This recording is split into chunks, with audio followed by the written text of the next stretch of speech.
Hi, my name's Steve Title. I'm a physical therapist with the PT Group. I'm located in the North Huntington, Irwin area, and today I'm going to talk about rehabilitating injuries. The main goal of rehabilitation is to return someone back to their pre-injury position. If it's an athlete, to get them back on the field or back on the court. If it's someone who was injured at work, is to return them back to their job. For the normal, regular person, is to get them back to doing things they like to do without having any increase in pain or discomfort.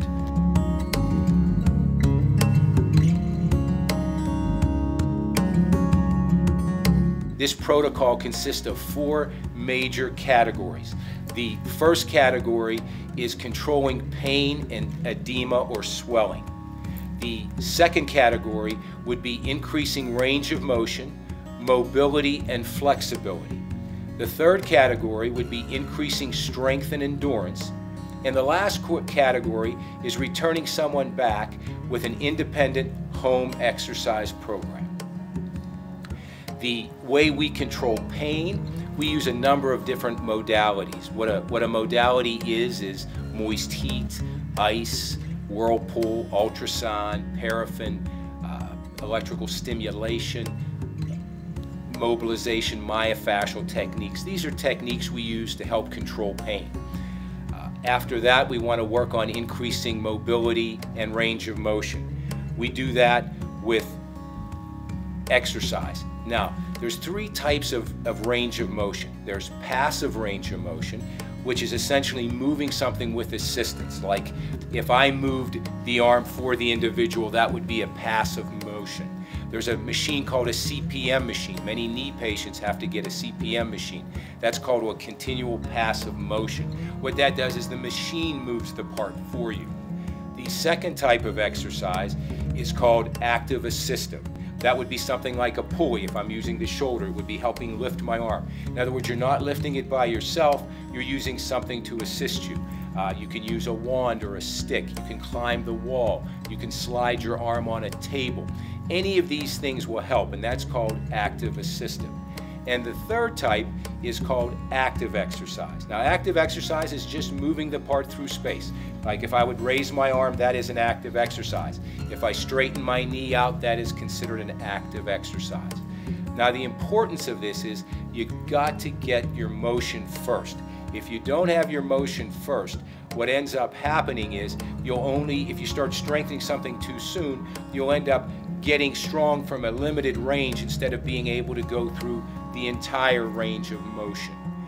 When we're talking about resistance, we talk about 3 types of resisted activities. The first type would be isometrics. We like to use that first thing in the rehabilitation before doing any other. What isometrics is the ability to strengthen something without moving it through space, such as pushing against my hands would be an isometric exercise to strengthen my shoulders and chest. Tightening my thigh muscle, we call it the quadricep, we call it a quad set, is a good way to tighten the muscle without moving the knee and putting any stress on the knee. Now, the why this is so important is it's very safe to perform these activities. It doesn't put any stress on the joint. Now, the only thing you have to be careful with isometric is breathing. People have a tendency when you tell them to push against something to push as hard as they can, and they don't breathe properly, such as like a grunt or a groan type activity. We need you to breathe. Just like I'm talking now, we need someone either to count or to make sure they're breathing. And how we usually teach that is to breathe in through the nose and blow out through the mouth like you're blowing out birthday candles.